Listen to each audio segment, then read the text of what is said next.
Hello, everyone. I am James Razile. This is Digital Charcuterie. If you like movies, if you like action hero movies, you like Star Wars movies, you like dramas, comedies, whatever it is, please give this channel a subscribe. It would help us out a lot.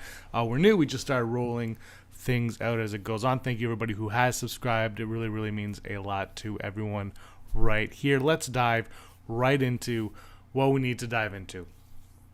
Star Wars. I love Star Wars. I have a Star Wars podcast, another channel on YouTube I do, the Rebel Scum podcast. I talk all Star Wars all the time with Brock and everybody over there. So I don't do too much Star Wars here, but I will from time to time. And this is one of those times where I felt the need to do it.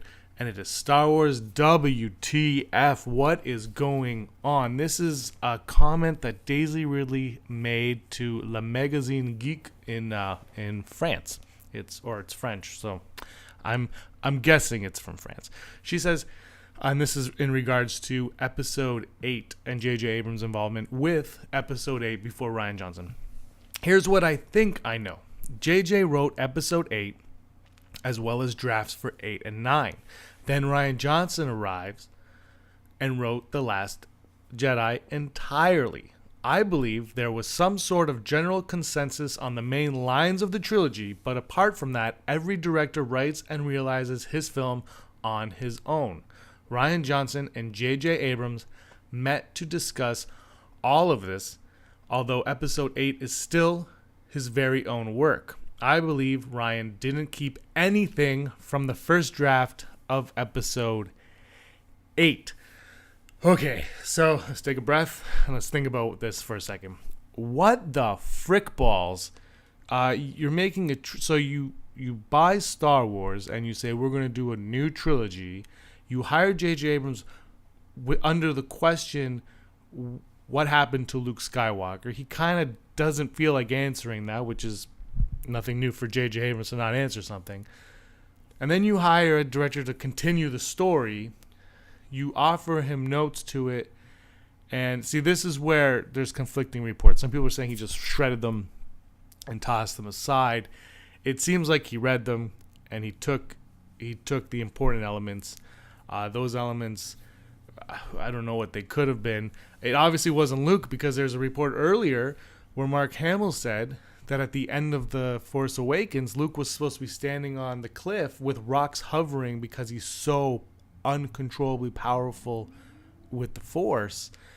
And then Rian Johnson came in and changed that, and Mark Hamill had to actually call J.J. Abrams or Rian Johnson and say, do you know about this? There's a problem. And they changed the ending of The Force Awakens to fit The Last Jedi. So this is weird news on this front. Look, the fan base is maybe divided. It's pretty divided right now. People love Star Wars. People hate Star Wars. I know I'm going to get hate in the comments here probably. Not me just about the movie itself. And if you don't like The Last Jedi, that's fine. If you like The Last Jedi, that's also fine. It's fine to like them both. But there are inconsistencies, especially with what we've been told. The novel's coming out. It seems like it's going to be closing some gaps. But when you're making the trilogy, and you know it's a trilogy, it's not like they came in, they're like, we'll make one, and then if it succeeds, we'll do another. They said, we're going to make a whole new trilogy and then spin-offs, and it's almost like they're treating the trilogy more like the spin-offs than the spin-offs, and that's the problem. And then you have Daisy Ridley coming out and saying this, which is only going to fuel the fire of those who felt the inconsistencies to begin with. This makes no sense to me that you would allow this to happen.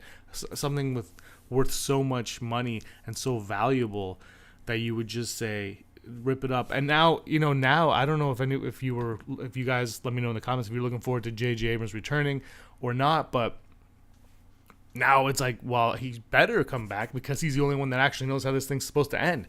And then you heard reports about Colin Trevorrow and why he was canned, and he was canned apparently because, well, first of all, he's apparently a giant dick. I don't really know him, so I'm just saying this is what I've heard. But on top of that, he wanted Luke to survive, and he really wanted this Luke and Leia moments, and that was the crux of his Episode 9.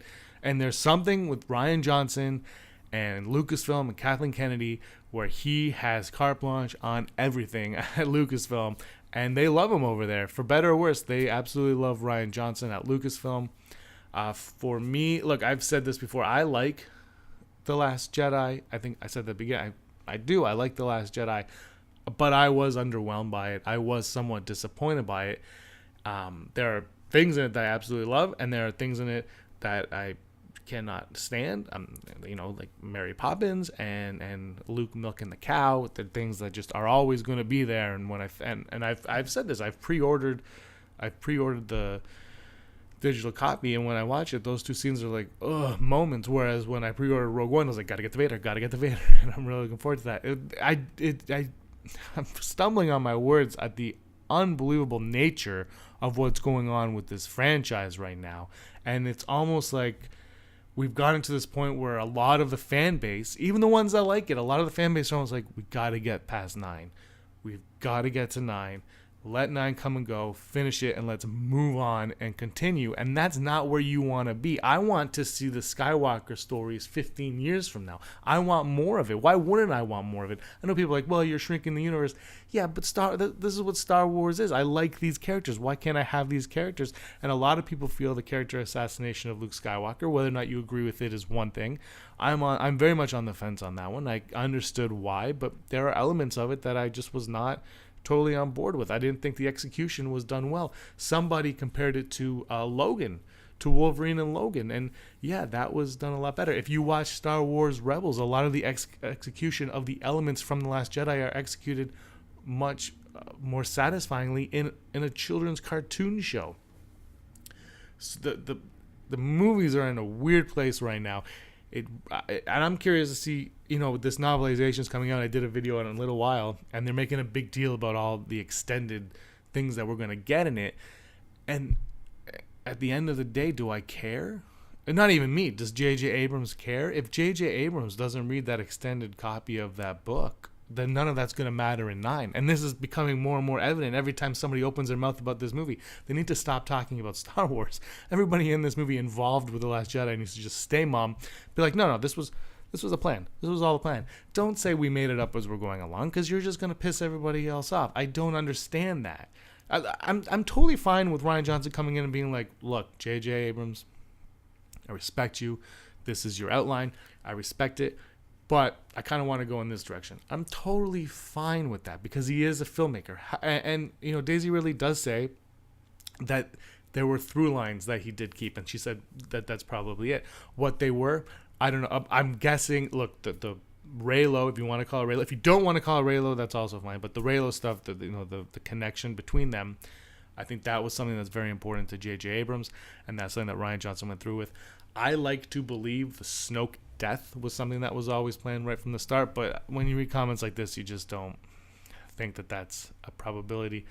And who knows what else? Luke Skywalker obviously is the one that was totally different between J.J. Abrams' vision of him and this one, and I'm very curious to see if J.J. Abrams in any way retcons any of that stuff in 9. He has the ability to do a lot. Luke Skywalker, if you have not seen The Last Jedi, this is a spoiler, is dead. So he cannot come back in physical form. He can come back in ghost form, and J.J. Abrams can use him in whatever light he would want to in 9 going forward, if that's his plan. I don't know. All this news that comes out about this movie just continues to baffle me, but it gives me ammunition to talk about it on YouTube with you guys. Let me know in the comments below what you guys think. What's going on in Star Wars land? Do you like that it's individual writers coming in and changing things up at 0 hour and doing whatever the hell they want, even though it's supposedly a trilogy and a fluid trilogy? And I've said this before. We live in an age of binging on Netflix, where we watch an episode of a TV show and then we watch 20 more episodes of that same TV show, all in the span of 20 hours. And now you're giving us a trilogy that's every 2 years, every other year. And the continuity's we're noticing continuity more and more because of the binge watching as a society. And so stuff is becoming more and more evident, especially Star Wars fans who are obsessed to begin with, who are pissed off about the EU to begin with, which I'm totally on board with getting rid of the EU.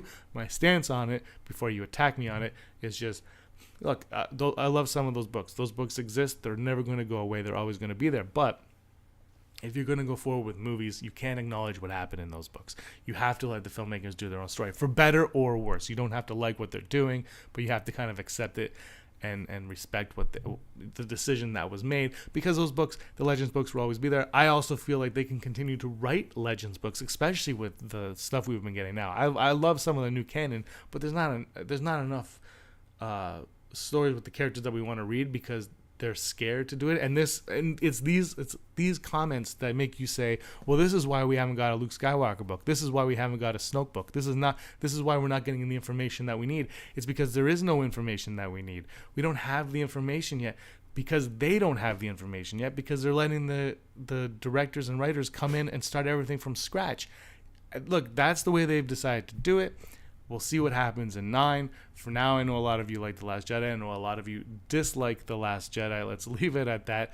But what do you guys think? Is it a smart move, first of all, to let the directors come in and change things as they see, or are you kind of wishing that they had, one person, a Dave Filoni type guy, who's just like, this is our 3 movies, go for it? For me, the jury is very much out. Like I said, I do like The Last Jedi. It is not my favorite Star Wars film. I don't think it's necessarily my least favorite Star Wars film.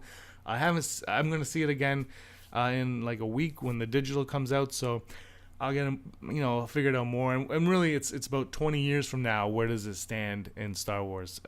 Because right now, it's like a lot of people are really, but I do know a lot of people that it's their favorite Star Wars film of all time. So what are you going to do? And I know a lot of people that think it is at least. But let me know what you guys think in the comments below. Was this the right direction? Should the cast and crew keep their mouths shut on the inconsistencies of Star Wars? You let me know. Thanks, guys. Thanks for watching. Ciao for now.